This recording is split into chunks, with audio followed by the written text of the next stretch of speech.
Low key, when Ricky shot the ball, I was thinking that me and Cam was probably gonna take the shot for some reason. I had a feeling.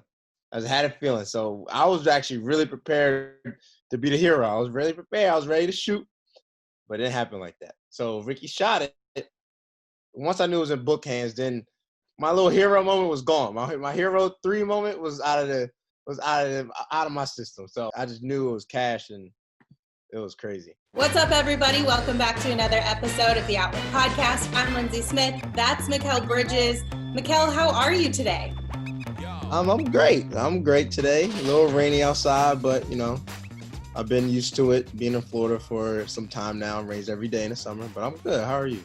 I'm doing pretty good. It's a dry heat over here, and I'm very thankful for that. I'm not jealous of the humidity you guys are dealing with over in Orlando.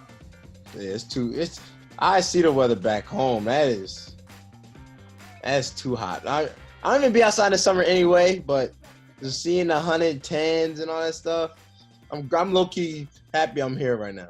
Okay, I mean, I kind of feel you on that because it is so hot. Like, it's miserable to go outside, but we already knew that living in Phoenix. It is what it is.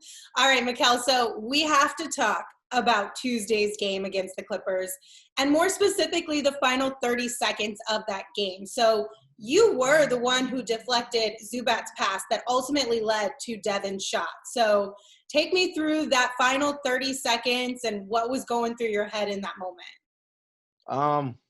So low key, when Ricky shot the ball, I was thinking that me and Cam was probably gonna take the shot for some reason. I had a feeling. So I was actually really prepared to be the hero. I was really prepared. I was ready to shoot, and so was Cam. So I was thinking Ricky was gonna hit Cam, and they're gonna step on Cam one more swing and game. But it didn't happen like that. So Ricky shot it. And I was in the, crashing, and then saw Zubac get the ball, and then kind of knew he was going to do that, the big traditional outlet. So I kind of like try to bait him, just kind of not put my hands up yet, just wait and see if he just outlets it quick, and just kind of timed it perfectly, and blessed with some long arms, so I got a piece of the ball, and then once I knew it was in book hands, then I really knew my little hero moment was gone. My hero three moment was out of my system. So I was just waiting to see what he's about to do, and kind of crashed on the shot. But on my view, I just knew it was cash, and it was crazy. I mean, yeah, I was going to ask you about that because I know the answer to this question, but what is your confidence when Devin is taking those shots? Like, is it just for sure every time? Yeah, especially under like 2 minutes.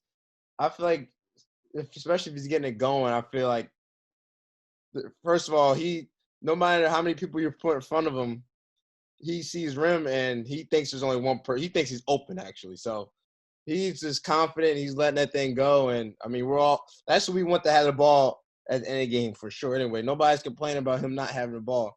I'll be mad if somebody else has the ball and he doesn't. So just being confident with him and him being confident and just knowing that the majority of those shots are going to go in. Absolutely. Okay, so what was it like when that shot did go in? Because it was so fun to watch from our end, and you guys just all like swarmed together around Devin. What was that like for you guys? It was funny. It was just like, you just tell how close we were as a team, how excited we were. JS, a little Q tripped the ref, and I was like, whoa. And then then we just all hyped up, and then kind of seeing the coach's reaction and everything else when we got in the locker room was pretty dope too. Yeah, tell me about that, because that locker room celebration was exciting. I'm glad that we had a fly on the wall in there to capture that. Yeah, it was. I mean, it was fun. It was just, coach always told us, even after the scrimmages or a little preseason we had, and was like, the real games count now, but go out there and don't ever forget to have fun. Don't ever just forget that. And just having that back in our head, just having fun, even when you're out there guarding getting stops, making shots. You always looking at the bench and stuff at your own bench. You know, they're all hyped up, but it was fun, man. It was just coach preaches us having fun, and I think he does the same thing as well. You know, he takes it real serious, but also finds that in him where to have fun as well. Yeah, for sure. And I feel like we've seen a lot of that in Monty since you guys have been in the bubble. And we'll get into life in the bubble a little bit later, but I want to talk about this a little bit more because I think it also showcases a lot of what you bring to this team too. So Coach talked this morning about how much he puts on your plate. I mean, you're guarding the best guys every night. He talked about how you bring intangibles that are just huge for this team. How do you view those challenges? Just try to take advantage, coaches, even the players got a lot of confidence in me on both ends, and I just try to go out there and play as hard as I can, not try to be perfect, but just play basketball, go out there and, if you open shoot, just try to make the right play. That's what I really try to go out there and do and play hard. He also talked about that last 30 seconds was something he's preached to you guys is preparation meeting opportunity. And that's a really big thing for this team. And he said that final 30 seconds of that game against the Clippers was like exhibit A for that. So what does the behind the scenes work look like for you? So when you do have those opportunities, you're successful in them? Just everything we do. I mean, just being in practice, I think always being locked in, even though we got a lot of games and not that many, a lot of games in not that many days, so can't really do a lot of contact. It's just a lot of, being mentally ready. So always being locked in up top rather than running around. So just coming in every day, doing what you got to do to get your body right, get your shooting right, whatever you got to do.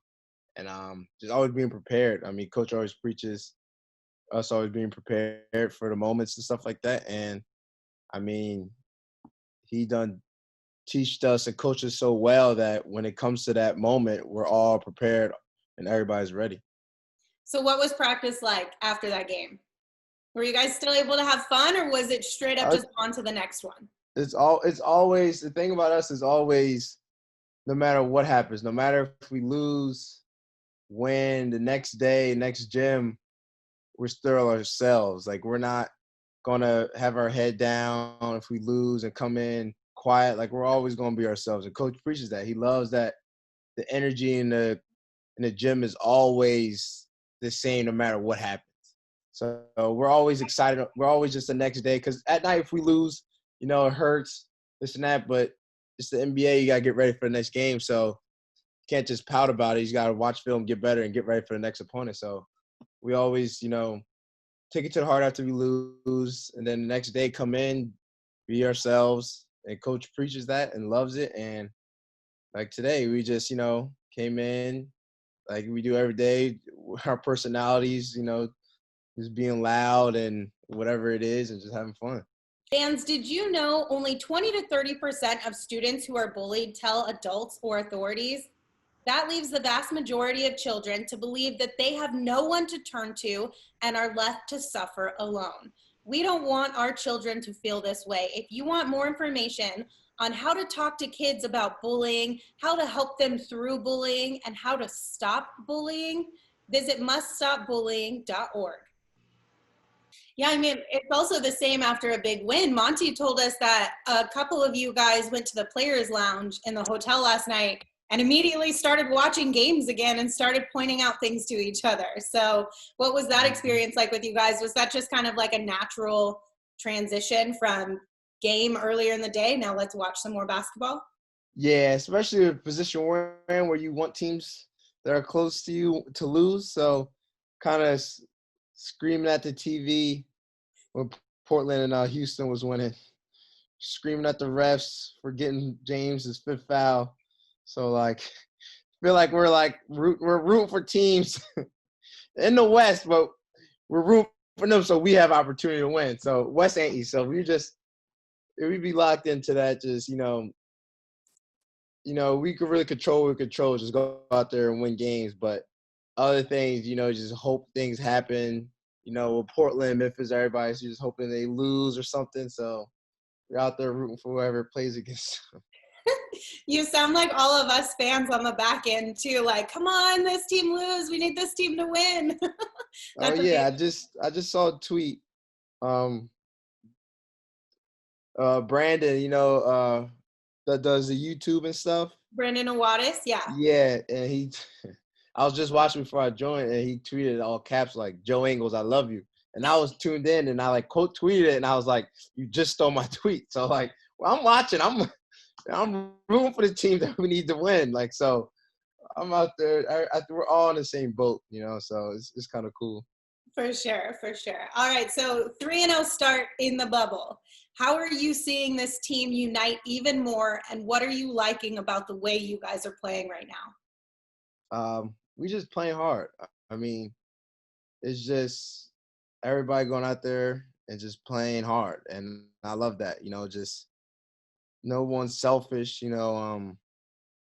Everybody's hyped for everybody when they score. You can just feel that energy off the bench. Just you could. It's cool when you hit a shot and then you could just. It's quiet. It's not you're not in a big crowd, so you can't just hear the crowd screaming. You hear your bench, so it shows what teams are really together. Like everybody screaming off this and that. You can hear your bench, and it's just real cool to be out there. And then vice versa, when you're on the bench and somebody scores and you're screaming at the top of your lungs as somebody hit a three or something or JC's picking up full court, taking a ball from people. So it's fun. We're just having fun out there and just playing the right way and playing hard. Would you say that's like the biggest difference in this kind of atmosphere without fans, is that you're able to hear your bench even more than you were in like a normal setting? Oh yeah, for sure. Like I said, it shows what type of team you are, how close you are, because you're not that close, you're not going to be as loud for rooting for next guy up. So you can just tell how close we are because everybody's screaming, like just everybody's on their toes, standing up. One time I had to tell Frank to move and little Jalen to move because I'm tired, so I'm not really standing up. I'm still cheering, but I don't feel like standing up. I want to, save my legs a little bit. They're standing right in front of me. I can't see. I'm like, yo, move.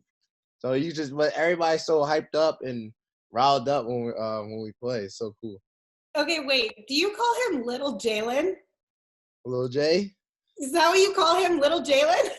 Yeah, little. I don't know why I was add little to it, but I always do. Little J, little Q.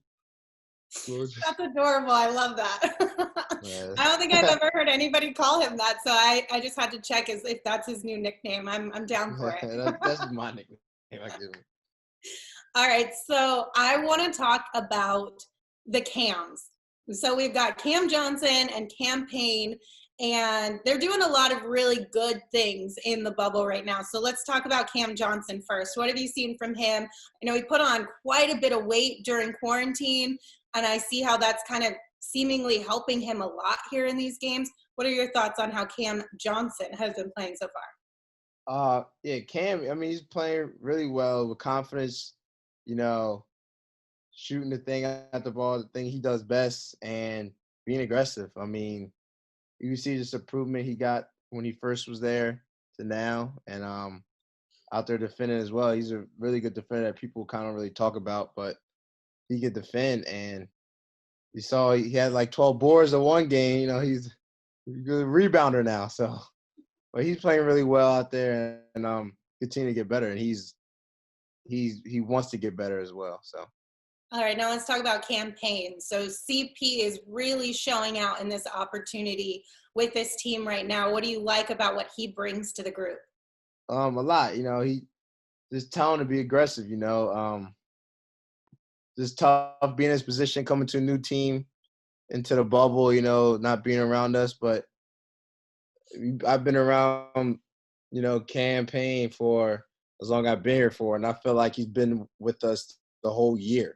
That's how quickly you get close with somebody who's who accepts to get close with somebody. Like just having fun and getting to know guys and stuff. And I mean, he's doing a great job out there, just being aggressive and having to learn a whole new offense and stuff. as the point guard position, so it's always tough. But I mean, I know it's been tough on him, but he just keeps getting better and willing to take that challenge. How much of that quickness in terms of getting him acclimated with this team do you think comes from the environment of being in a bubble? Yeah, I'm way easier because you're with each other all day, and he asks a lot of questions from us. He asks us like, what are you supposed to do here and that? And sometimes it's tough when you just go home and you're not around each other, and then you got to see you next day for a couple hours, then you go home again. So it's a little bit easier just to talk about it, meet with coaches, and figure everything out. But I mean, he's done a great job and taking advantage of the opportunity for sure.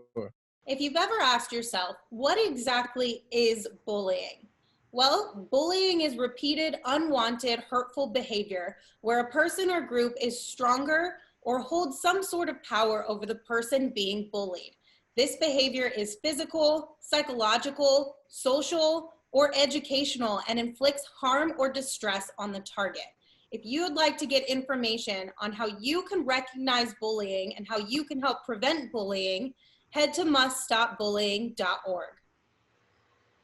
Yeah, Monty has talked a lot about this experience for the team being really beneficial. He said you guys might be one of the teams that's benefiting the most from this bubble environment, second to whoever wins the actual championship, because it's forcing you guys to be closer to each other. Not that you weren't before, but it seems like it's taking you guys to the next level. Do you feel like that's the case here for you guys? Yeah, for sure. Just being around each other, it's kind of like college. You being around a person so much every day, then you just get to know more about the person and hang around them, and you just get tight. And I mean, we just out here having fun playing, and we only can control what we can control, and that's just going out there playing hard and trying to win.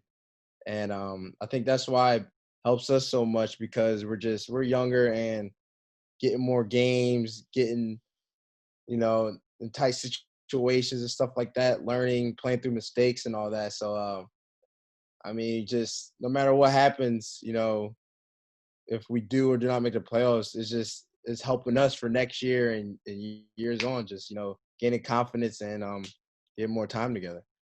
For sure. All right, Mikal, let's talk about life in the bubble. So I'm not trying to put you on the spot here, but how messy is your room right now? Can you show it to us?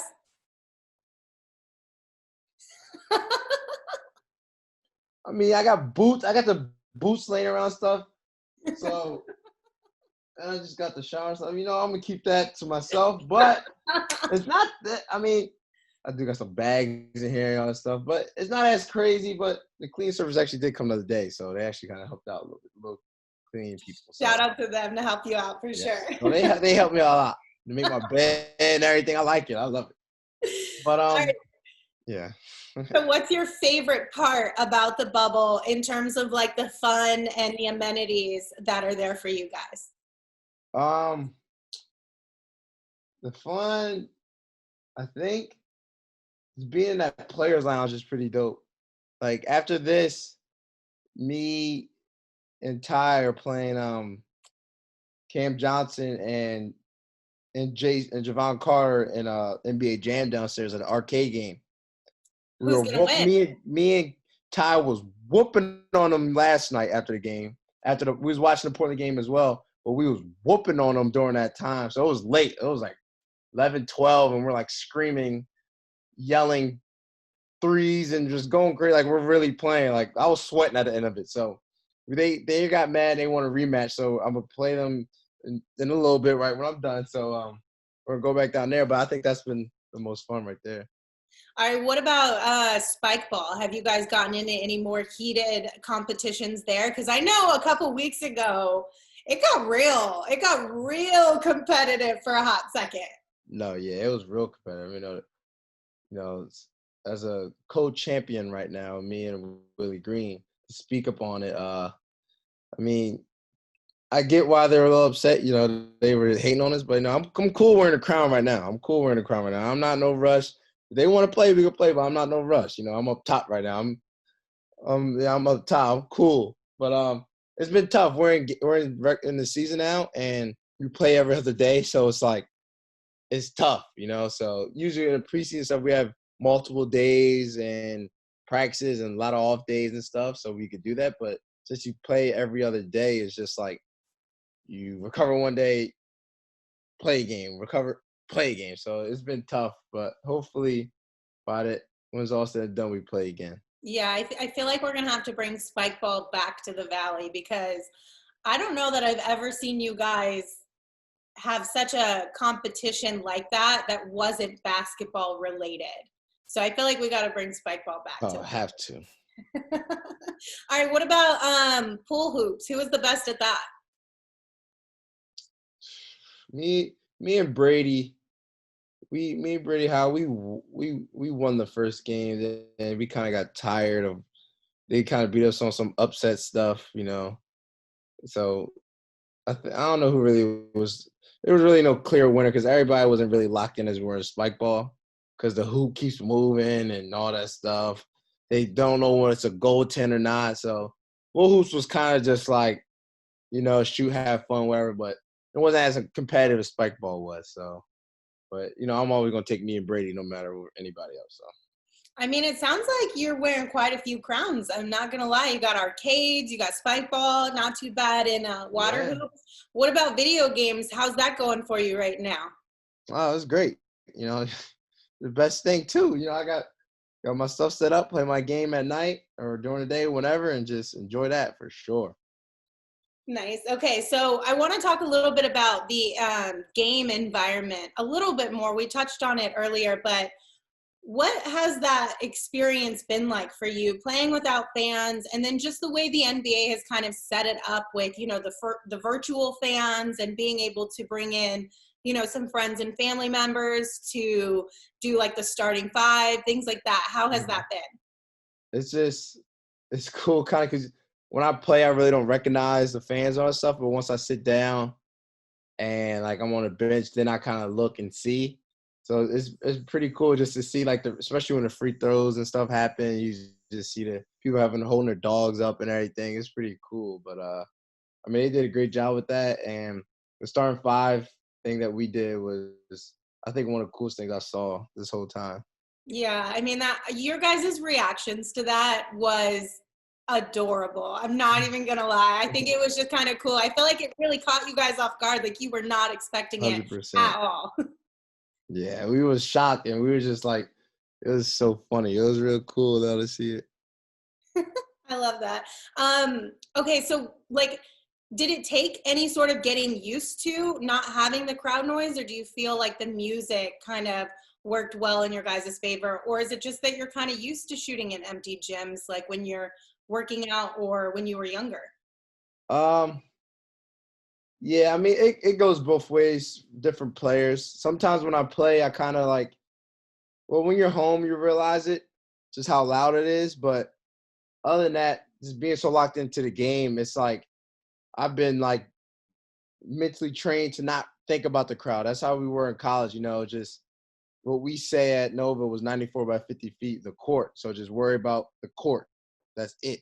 Nothing about in the crowd, nothing like that. So I've been so trained about that. So it doesn't bother me at all, but it's advantages for some players who feed off the crowd, like if we play against somebody who's a player plays better at home or stuff like that because the crowd amps them up. It's an advantage for us, and that's why sometimes it's just out there is really just strictly basketball. It's like only thing that you got to create your own energy. And